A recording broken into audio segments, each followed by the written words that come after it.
말씀을 가지고 미가의 신상과 제사장이라는 제목으로 말씀 전하도록 하겠습니다. 한번 따라 봅시다. 미가의 신상과 제사장. 미가의 신상과 제사장.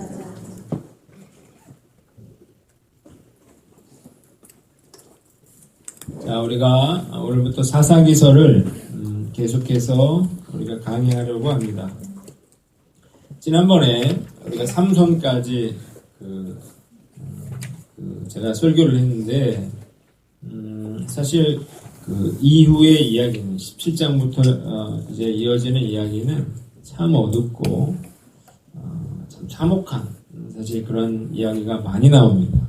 그래서 목사님들이 별로 설교하고 싶지 않은 그런 본문인데요.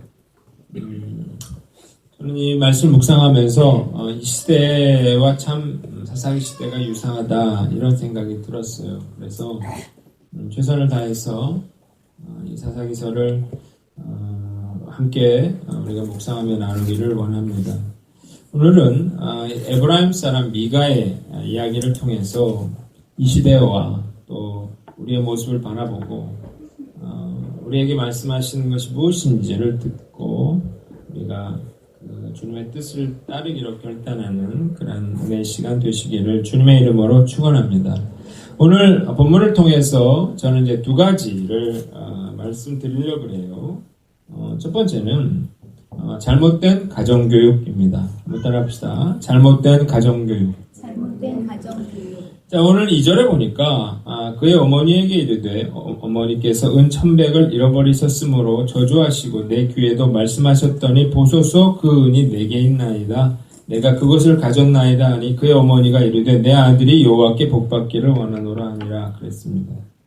자, 오늘 본문에는 미가라고 하는 사람의 이야기가 나오는데 오늘 보니까 자, 뭐라고 했어요? 미가가 어머니에게 은 1,100을 잃어버리셨으므로 그렇게 이야기를 했어요. 자, 은 1,100을 잃어버렸다는 말은 은 1,100을 도난당했다. 이 도둑 맞았다. 그런 뜻이에요. 자, 이 은 1,100이라고 하는 것은 그러면 얼마 정도 되는 돈일까요?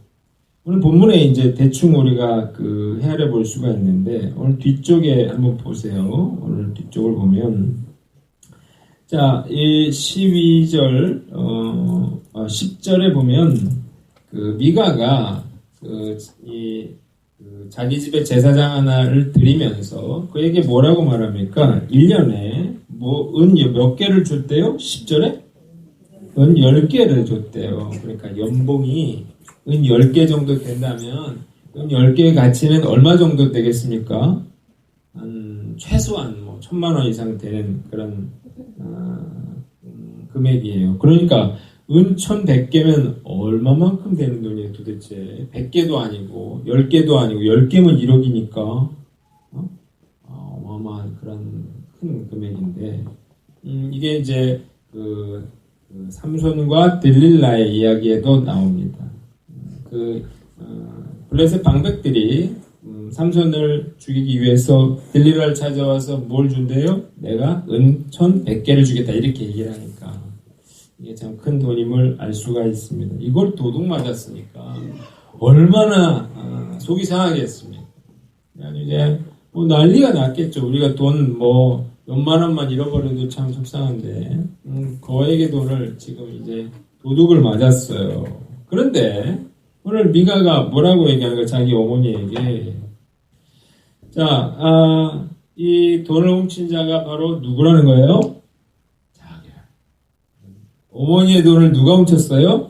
아들이 훔쳐갔다는 거예요. 근데 이상한 건 훔쳤는데 어렵게 이제 훔쳤겠죠. 이렇게 큰 돈을 그냥 허술하게 두진 않았을 테니까 훔쳐냈는데 왜 그러면 이 실토를 하느냐는 거죠. 보니까 오늘 본문에 뭐라고 돼 있어요? 그 어머니가 화가 나니까 막 저주를 퍼부은 거야. 이놈 자식. 하나님이 너를 벌 주기를 원한다. 저주가 임해라. 막 이렇게 막 했겠죠. 이걸 듣던 미가가 겁이 덜컥 났다고 그랬어요. 이 당시에는 이 저주를 믿던 시대거든요. 사실대로 이 저주대로 이루어진다고 생각을 했어요. 그래서 돈을 훔치는 데는 성공했지만 어머니가 이걸 보고 저주하는 걸 보고서는 두려움이 생겼어요. 그래서 뭐라고 말했어요? 어머니에게 이 돈을 자기가 훔쳐갔다고 실토하고 있는 것입니다. 얼마나 황당합니까? 그 돈을 훔쳐간 도둑놈이 누구예요? 내 사랑하는 아들. 그런데 더 놀라운 것은 뭐냐면 이 일에 대한 그 미가의 어머니의 태도입니다. 미가가 그 돈을 제가 훔쳐갔습니다. 그렇게 얘기를 했더니 이 어머니가 뭐라고 말해요? 아들에게 내가 여호와께서 너에게 복 주시기를 원한다. 축복을 하고 있어.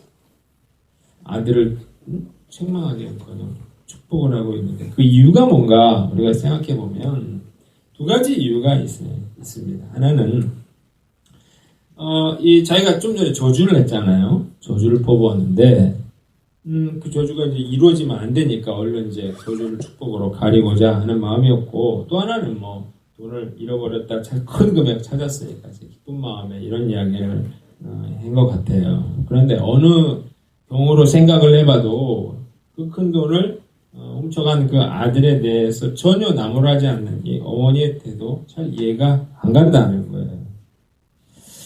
자, 아들은 어머니의 돈을 훔치고 어머니는 그것에 대해서 아무런 책망을 하지 아니하고 이게 참 콩가루 집안이다 그런 생각이 들어요. 저는 이 사건을 보면서 이게 미가의 시대 이 가정이 미가의 집안뿐만 아니라 이 시대가 얼마나 잘못되어 있는가를 우리가 짐작을 할 수가 있습니다. 이 본문 보면서 우리가 살고 있는 이 시대도 이 사사기의 시대와 참 유사하다 그런 생각이 들어요. 자, 자식이 부모의 재산을 당당하게 달라고 요구를 하고 들어주지 않으면 뭐 부모를 폭행하고 이런 일들이 비일비재하잖아요. 게다가 요즘 부모들이 자식이 잘못을 저질러도 그걸 제재하거나 책망하지 못하더라는 거예요.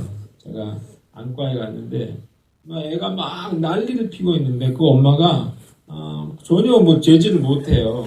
그러면서 막 난리 펴서 쳐다보고 막 하는데 자기 남편한테 전화를 해가지고 빨리 오라네요. 빨리. 정말 참 답답하더라고요.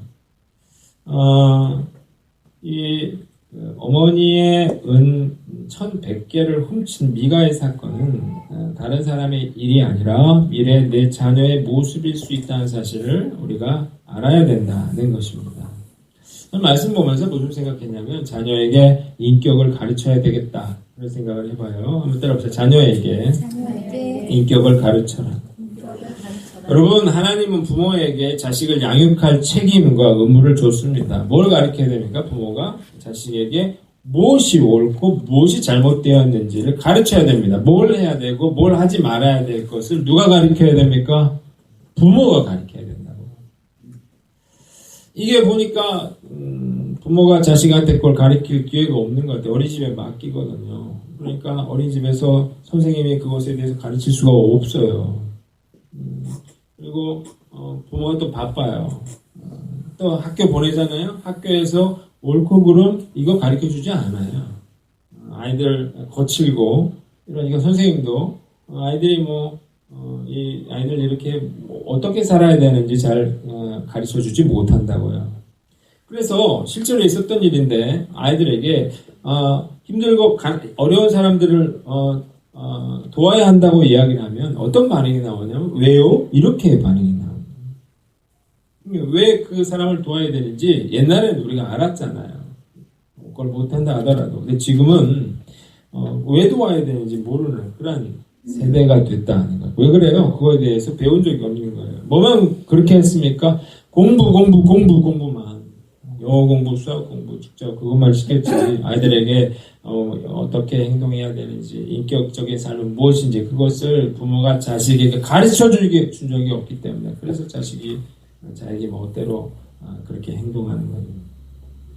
자, 여러분 뭘 부모가 해야 되냐면 자식에게 뭘 해야 되지 말고 무엇을 해야 하는지를 가르쳐라는 거예요. 자식에게 무엇이 옳고 무엇이 그른지를 가르쳐라는 거예요. 그거는 부모가 해야 될 일이지 학교에 학원이 어린이집에서 가르쳐주는 게 아니라는 거예요. 또 하나 잘못을 책망하라는 것입니다. 따라서 잘못을 책망하라. 잘못을 책망하라. 자녀들이 잘못 행동할 때 반드시 책망해야 됩니다. 왜 그래요? 그래야만 그게 잘못이라는 걸 알게 돼요. 부모가 그냥 넘어가면 그러면 이게 잘못이라고 생각하지 않게 됩니다. 그래서 어떻게 해요? 똑같은 짓을 저지르게 된다고요. 이게 누구 책임이에요? 부모 책임이죠. 자, 귀엽다고 그냥 내버려두면 절대 바뀌지 않아요. 그리고 이게 문제가 되는 건 이제 귀엽다고 놔두면 나중에 청소년이 되잖아요. 그러면 그 어떤 것으로도 말릴 수 없는 괴물 같은 그러한 존재가 되고 만다는 거예요. 자, 나는 어떤가? 한번 생각해보세요. 난 아이들에게 정말 이런 해야 할 것과 하지 말아야 할 것, 또 옳은 것과 그른 것에 대해서 내가 제대로 가르쳐주고 있나? 여러분들이 한번 돌아보세요. 자, 나는 자녀들이 잘못 행동할 때 그것이 왜 잘못됐는지 그렇게 책망하고 있는지를 여러분들이 한번 살펴보고, 여기 실패하면 우리 자녀들이 사사기 시대와 같은 시대가 된다는 사실을 깨닫고, 하나님께서 우리에게 맡겨주신 자녀들을 올바른 방법으로 잘 양육하는 저와 여러분들 되시기를 주님의 이름으로 축원합니다. 또 한 가지는 잘못된 신앙생활입니다. 따라합시다. 잘못된 신앙생활. 잘못된 신앙생활. 자, 이 미가의 가정은요, 그 여호와 하나님을 믿는 가정일 뿐만 아니라 열심인 가정이었어요. 그런데 이 가정에 오늘 본문에 세 가지 참 잘못된 그런 모습 세 가지가 나옵니다. 자, 첫째로 여호와를 위해서 우상을 새겼다는 거예요. 3절을 보니까, 자, 이 어머니가 이상한 짓을 해요. 자기 아들이 이제 은 1,100을 줬잖아요. 그랬더니 그거를 돌려주면서 200을 내어주면서 뭐라고 말하냐면, 이 은을 뭐라고 했어? 3절에 여호와께 거룩히 드리겠다. 그렇게 말하면서 뭐라고 했어요? 이 은을 가져다가 은장색에게 이걸 줘서 신상을 새기라는 거예요. 그래서 미가가 어떻게 했어요? 그 돈을 주고 신상을 만들어서 자기 집에다가 자기 신전에다 놔둡니다. 자, 이게 왜 잘못입니까? 이거 우상숭배잖아요. 하나님은 어떤 우상도 만들지 말라 그랬는데 뭐라고 했어요? 여호와께 거룩하게 드리기 위해서 우상을 만드는 일을 하게 돼요. 두 번째는 오늘 5절을 보니까, 그 사람 미가에게 신당이 있으므로 그가 에봇과 드라빔을 만들고 한 아들을 세워 그의 제사장으로 삼았다고 했어. 자, 자기 집에 신당을 차려놓고, 그리고 어떻게 해요? 그 신당을 관리할 제사장을 누굴 세워요? 자기 아들을 세우는 거죠. 그래서 에봇은 뭐냐면 제사장이 입는 그런 예복이거든요. 이거는 누가 입는 거예요? 제사장은 아무나 되는 게 아니고 그 레위 지파만 할 수 있는 거예요. 그러니까 이 사람은 에브라임 사람이니까 제사장을 세울 수가 없거든요. 자기 멋대로 자기 아들을 이제 제사장으로 세워서 그 제사장 옷을, 에봇을 입혀놓고, 드라빔이라고 하는 거는 점치는 거거든요. 그걸 주면서 이제 그 신상 사원을 관리하도록 한 거죠. 자, 세 번째 이상한 짓을 한 거 7절로 10절을 보면, 유다 가족에 속한 유다 베들레헴에 한 청년이 있었으니 그는 레위인으로서 거기서 거류하였더라고 했어요. 자, 한 청년이 레위 사람인데, 이 사람이 이제 그 베들레헴에서 이제 미가의 집을 찾아왔는데, 자, 미가가 너는 어디서부터 왔느냐? 그랬더니 자기 얘기를 한 거야. 내가 사실은 레위인인데 내가 거할 곳을 찾아서 여기 왔습니다. 자, 그랬더니 뭐라고 했어요? 네가 우리 집에서 살면서 우리 집에 제사장이 되달라는 거예요. 그래서 내가 은 10개와 또 의복 한 벌과 먹을 것을 주겠다. 이러니까 레위인이 그 집에 들어가서 개인 그런 제사장 노릇을 하게 됐다는 거예요. 자, 말도 안 되는 거죠. 이 제사장은 성전에 있어야지. 그리고 그 성소에서의 그런 정해진 곳에 있는 거지. 자, 어떤 개인 집에서 개인 제사장 노릇을 할 수가 없는 거거든요. 미가의 집은 하나님을 위해서 우상숭배를 했고, 하나님을 위해서 자기 멋대로 이 제사장을 세웠다는 거예요. 그러면 미가가 왜 이런 짓을 했는가? 이게 이제 우리가 이걸 생각을 해보면 두 가지 이유가 있는데, 그 밑줄 한번 쳐보세요. 6절. 이건 한번 같이 읽어보겠습니다. 그때는 같이 읽어보겠습니다. 시작. 그때에는 이스라엘 많이 없었으므로 사람마다 자기 소견에 옳은 대로 행하였다. 거기 밑줄 치면은 사람마다 뭐라고 했어요? 자기 소견에 옳은 대로 행했다라고 했어요. 자, 여기 직역을 하면 자기 눈에 옳은 대로 행했다 이런 뜻이에요. 소견이란 말은. 자, 옳은이라고 하는 말은 아수아르라고 하는 말인데 이건 편리한 이런 뜻도 있으니까 자기가 편한 대로 했다. 자기가 하고 싶은 대로 했다는 거예요. 자, 왜 미가의 어머니가 자기 집안에 신상을 만들어 놨을까요? 왜 자기 집에 제사장을 세워놨을까요? 그는 자기 생각대로 신앙생활을 하려고 했던 그런 잘못된 열심이죠. 이것은 죄일 뿐만 아니라 하나님 보시기에 악한 그런 행동이었다는 것입니다. 우리가 사는 시대하고 이제 되게 유사한데요.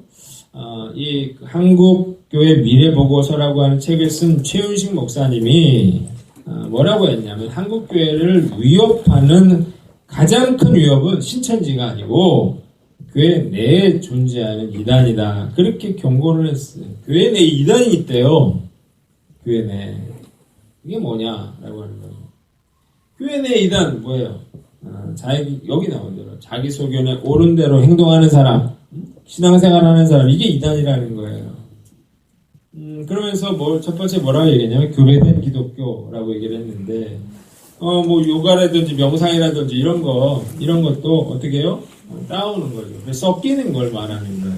또 뭘 말해요? 다원주의.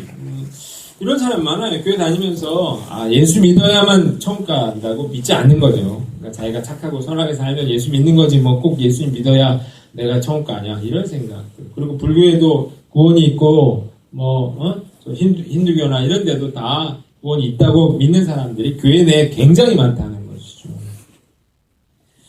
또 이게 가장 큰 문제인데 세 번째 친절한 불가지론이라고 하는 건데 이건 친절한이라고 하는 거예요. 무슨 말이냐면 듣기 싫은 얘기는 하지 말아라는 거. 왜? 네가 옳을지 내가 옳을지 어떻게 하냐는 거죠. 하나님 말씀은 절대 진리잖아요. 그런데 이거에 대해서 우리가 뭐라 잘못했다고 말하지 말아라는 거죠. 왜? 우리가 맞을 수도 있다는 거예요. 그래서 어떻게 하라는 거야? 듣기 싫은 소리 하지 말아라. 친절한 그런 뜻이고 불가지론. 뭐가 맞을지 어떻게 안다. 이렇게 말을 하고 있는 거예요. 자, 이런 사람들이 교회 되게 많아요. 아주 그냥 쉬운 예로는 교회 어떻게 다니고 싶어 합니까? 많은 사람들이 그냥 교회 예배만 드리고 왔다 가고 싶어 하거든요. 그건 안 된다는 거죠. 왜 그래요? 교회 공동체가 되는 거거든요. 그리고 제일 중요한 건 사랑을 실천하는 건데 하나님 사랑과 이웃 사랑을 실천해야 되는데 내가 혼자서 왔다 갔다 하면서 어떻게 하나됨을 이룰 수가 있습니까? 내가 혼자 신앙생활하면서 어떻게 사랑을 실천할 수 있습니까? 아무것도 안 되는 거예요. 그런데 마치 그렇게 신앙생활하는 게 되게 아무 상관이 없는 것처럼 그렇게 잘못 이야기하고 있는 거죠. 그러면서 목회자의 말을 부정하려고 하는데 왜 꼭 그렇게 말하는 거죠? 왜 꼭 그렇게 해야 되느냐 하는 거죠. 다른 건 잘못이 아니다. 그렇게 말하는데 제가 목사 되기까지 대학 졸업하고 신대원 3년에 전도사 거의 5년을 하고 그리고 이제 제 교회 개척해가지고 큐티를 새벽마다 큐티를 한 장씩 했는데 그 큐티를 3년을 하면 창세기부터 계시록까지 다 하게 됩니다. 이걸 내고 10년 정도 했으니까 매일매일 하나님 말씀을 가지고 설교를 했잖아요. 거기다가 주일날 아침에 예배 설교로만 로마서, 사도행전, 출애굽기, 요한복음, 예배소서 지금 사사기 하고 있죠. 수요예배 설교로 창세기, 여호수아, 사무엘, 열왕기상, 상하, 다니엘, 누가복음 이런 것들을 계속 순서대로 해왔거든요. 그러면서 제가 깨달은 건 뭐냐면 신앙생활이라고 하는 건 자기가 하고 싶은 대로 하는 게 아니라 자기 멋대로 하는 게 아니에요. 하나님이 말씀하신 대로만 해야 돼요. 여기에는 어떤 타협도 없는 겁니다. 자, 뭘 해야 돼요? 하라는 걸 해야지. 그리고 뭐요? 하지 말라는 걸 하지 말아야 되죠. 그게 하나님 말씀이죠. 제 멋대로 자기 생각대로 신앙생활 할 거면 뭐하러 신앙생활을 하겠습니까? 자, 분명히 알아야 될 것은 내가 하나님을 섬긴다면서 어떻게 해요? 자기 멋대로 그렇게 행동하면 그것이 하나님을 섬기는 것이 아니라 죄악을 저지르는 그런 일이 될 수 있다는 사실을 우리가 깨닫고 우리가 자기 소견대로가 아니라 내가 하고 싶은 대로가 아니라 말씀대로 신앙생활하는 저와 여러분들 되시기를 주님의 이름으로 축원합니다. 두 번째는 13절인데요. 13절 한번 읽어보겠습니다. 이에 미가가 읽어봅니다. 시작. 미가가 이르되 레인이 내 제사장이 되었으니 이제 여호와께서 내게 복 주실 줄 아노라 하리라. 자, 거기 밑줄 쳐보세요. 이제 여호와께서 내게 뭘 줘요? 복을 주실 줄 아노라. 밑줄 쳐보세요. 왜 이런 일이 벌어졌느냐? 기복신앙 때문에 그러는 거죠. 복 받기 위해서 어떻게 했어요? 우상을 만들었어요. 복 받기 위해서 제사장들을 자기 집에다가 제사장을 놔뒀다고. 자, 이게 결국은 복에 연결이 되는데 많은 사람들이, 많은 성도들이 신앙생활을 왜 하냐? 그러면 복 받으려고 신앙생활하는 사람들이 많아요. 그걸 가리켜서 뭐라고 말하냐면 기복신앙이라고 말합니다. 기복신앙이 뭐 어때? 하나님이 복의 근원인데 이 복 받는 게 복을 구하는 게 잘못된 거냐? 이렇게 말하는 사람이 있는데 기복신앙은 신앙이 아닙니다. 그 이유는 뭐냐면 기복신앙이라고 하는 건 내가 복을 얻기 위해서 하나님을 이용하는 거거든요.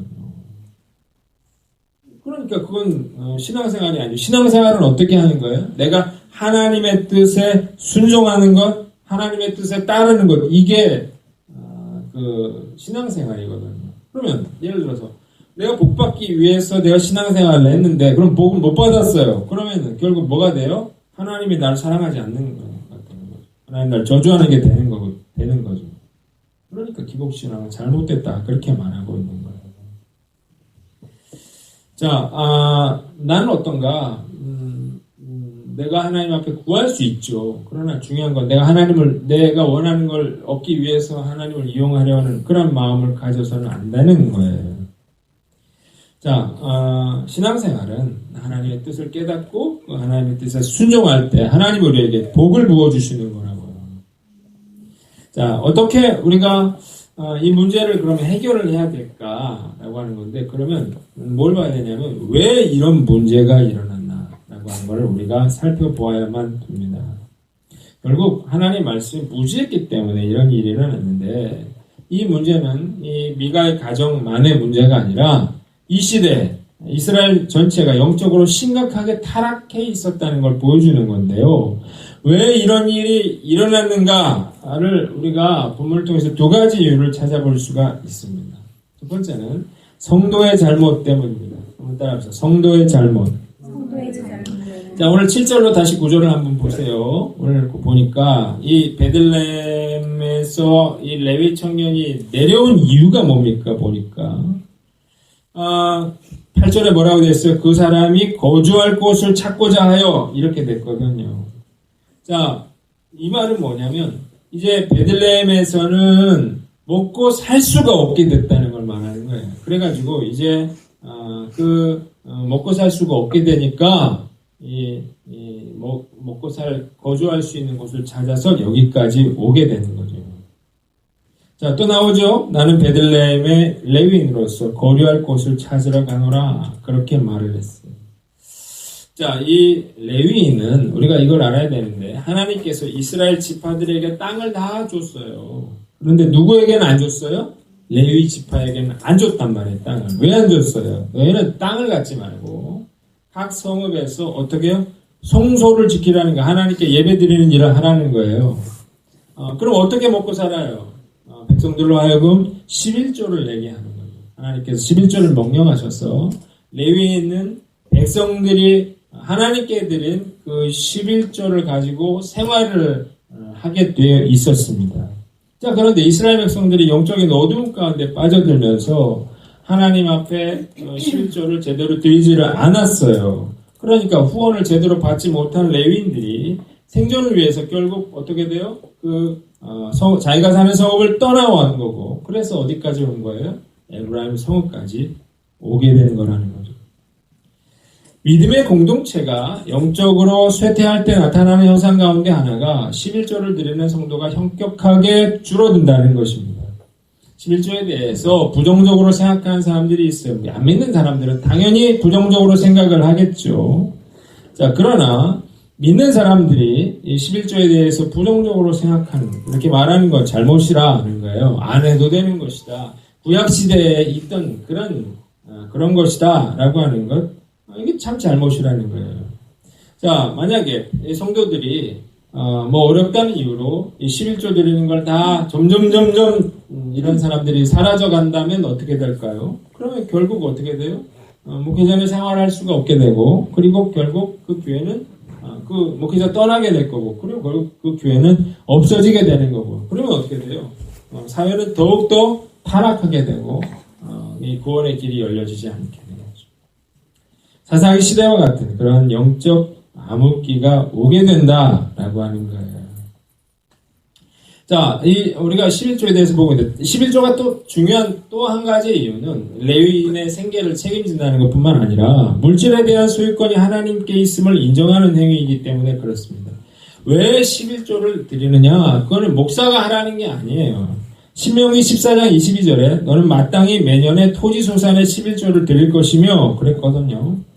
자, 하나님이 11조를 명했기 때문에 우리가 11조를 드리는 건데요. 11조라고 하면 우리가 수익의 10분의 1을 하나님께 드리는 겁니다. 왜 하나님이 이 10분의 1을 하나님께 바치라고 했는가? 이거 하나님이 그 돈을 원해서가 아니라 우리가 돈에 대한 집착이 너무 크잖아요.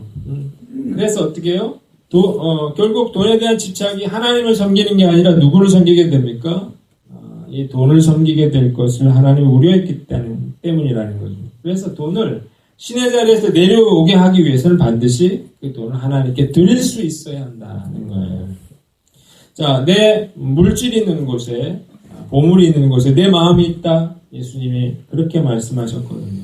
맞는 말이에요. 우리의 돈이 있는 곳에 우리 마음이 있는 거예요. 결국 내가 하나님께 돈을 드릴 수 없다고 하는 것은 내 마음이 하나님께 없다고 하는 것을 말하는 거죠. 자, 우리가 하나님 11조를 하나님께 온전히 드릴 수 있을 때 비로소 우리는 돈에 대한 욕심을 버리고 돈을 지배하고 다스릴 수 있는 힘을 얻게 되는 거예요. 그래서 이 11조는 결국 모든 것이 내 것이 아니라 하나님의 것입니다 라고 하는 것을 인정하는 그러한 고백입니다. 만약에 여러분들이 어떤 집에 살면서 내가 그 집에 사는 것과 관련해서 매달 일정한 돈을 누구에겐가 준다 그러면 그 집은 내 집이 아니겠죠. 월세를 주는 거잖아요. 자, 왜 줍니까? 내 집이 아니니까 주는 거예요. 마찬가지로 11조를 드린다고 하는 것은 내가 가지고 있는 모든 것이 하나님의 것임을 인정하는 거예요. 내가 하나님 앞에 물질을 드려요. 그러니까 내 집이 아니니까 그 물질을 드리는 거예요. 그리고 나는 어떻게 살아요? 그 집을 빌려서 쓰게 되는 거죠. 내 자녀가 내 소유가 아니라는 걸 의미하는 거예요. 왜요? 내 게 아니기 때문에. 하나님의 자녀를 어떻게 해요? 내가 대신 관리하고 있는 게 되는 거죠. 그래서 온전한 11조라고 하는 것이 청지기 의식을 보여주는 아주 중요한 바로미터가 되는 거예요. 근데 왜 청지기가 돼야 되느냐? 이건 내가 그 하나님의 것을 하나님 앞에 드릴 때 비로소 어떻게 되는 거예요? 책임도 넘어가는 거라고요. 내가 먹고 사는 것에 대한 책임도 하나님께 드린다는 의미가 있는 거고, 내 자식도 어떻게 내 힘으로 키우지 않고 하나님께서 책임져 주신다는 그런 의미가 있기 때문에 어떻게 돼요? 마음에 뭘 갖게 됩니까? 평안함을, 부담감을 버리게 되는 거예요. 평안함을 비로소 얻게 되는 거죠. 우리가 한 달 월급으로 사는 게 지금도 빠듯한데 11조 내면 어떻게 살까요? 여러분 그렇지 않아요. 해보세요. 그러면 그거는 그거대로 다 하게 됩니다. 그럼 만약에 여러분들이 11조 안 하고 살았는데 그러면 내가 그 모은 돈이 있어야 될 거 아니에요. 얼마나 모았습니까? 이제 그런 게 아니에요. 자, 내 힘으로 살 것인가 아니면 하나님께 모든 걸 맡기고 살 것인가, 우리가 이 말씀을 보면서 결단하는 그런 마음이 있기를 바랍니다. 두 번째는 목회자의 잘못 때문이다 라고 하는 거예요. 한번 따라합시다. 목회자의 잘못. 사사기에 왜 영적 암흑시대가 왔습니까? 이것은 백성들 탓만이 아니라 제사장의 탓도 큽니다. 자, 이 레위인이 지금 왜 내려왔어요? 먹고 살려고 내려왔거든요. 그건 잘못한 거죠.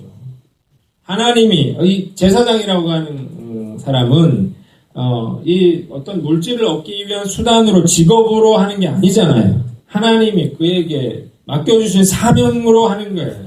그러니까 내가 돈이 없든 힘들든 어떻게 해요? 하나님이 나를 제사장으로 세웠으면 어쨌든 나는 그곳에서 그 일을 해야 되는 거예요. 굶더라도 예루살렘을 떠나서는 안 된다라고 하는 거예요. 자, 그런데 어떻게 먹고 살라고 왔어요. 그래가지고 누굴 만났어요? 미가를 만났죠. 그래가지고 미가가 내가 은 10개를 줄 테니까 너 나랑 같이 여기서 제사장 노릇하라 그랬더니 그러겠다고 했어요. 결국 이 제사장 만들어서 축복을 받으려고 했던 미가나 이 미가의 집에서 제사장 노릇하면서 그 돈을 받으려고 했던 이 레위인이나 똑같은 거예요. 자, 이래서 성도들이나 목회자들이 다 똑같아서 이런 사사시대가 오게 됐다는 거예요. 생각해 보세요. 이제 돈을 받고 이제 고용된 이 제사장이 무슨 이야기를 할 수 있을까요? 부피로 주는 일 말고는 할 게 없죠. 레위인이 볼 때 분명히 잘못하는 거거든요. 이거는 우상이 있다고 하는 거는 없애야 되는 일이거든요. 그러면 우상 없애라 이런 얘기를 할 수가 없는 거죠. 왜 그래요? 너 나가. 그러면 먹고 살 수가 없게 되기 때문에 이 미가가 원하는 이야기만 하게 되는 축복의 이야기만 할 수밖에 없게 되는 거예요. 요즘 이런 목회자들이 많은 것 같아요. 먹고 살기 위해서 교회에 고용된 목회자들이 꽤나 많아요. 먹고 살려고 목회하는 건 참 안타까운 그런 일인 것 같아요. 그러다 보니까 교인들이 잘못할 때 그것이 잘못이라고 얘기를 해야 되는데 목구멍이 포도청이라 그런 얘기 못하는 거죠. 듣기 싫은 소리 할 수가 없는 거죠. 그러다가 직장을 잃게 되면 먹고 살 일이 막막해지기 때문에 그런 거예요. 또요, 더 좋은 보수를 주는 그런 교회로 옮겨가려고 하는 그런 마음들이 있다는 거예요. 그리고 더 안타까운 것은 성직매매가 일어난다는 거예요. 어떤 교회 가는데 그 교회에서 어떻게 해요? 다임목사 자리를 놓고 돈을 얼마를 가져오라고 얘기를 하는 거예요. 1억 원을 내고 마치 교사 돈 주고 교사 되는 것처럼 목사도 돈을 주고 그 교회에 돈을 주고 다임 목사로 들어가는 거예요. 있을 수 없는 일들이 일어나고 있다는 것입니다. 자, 이 자리를 보존하려고 하나님의 말씀으로 경고할 수 없는 목회자는 하나님의 종이 아니죠. 사람의 종이겠죠.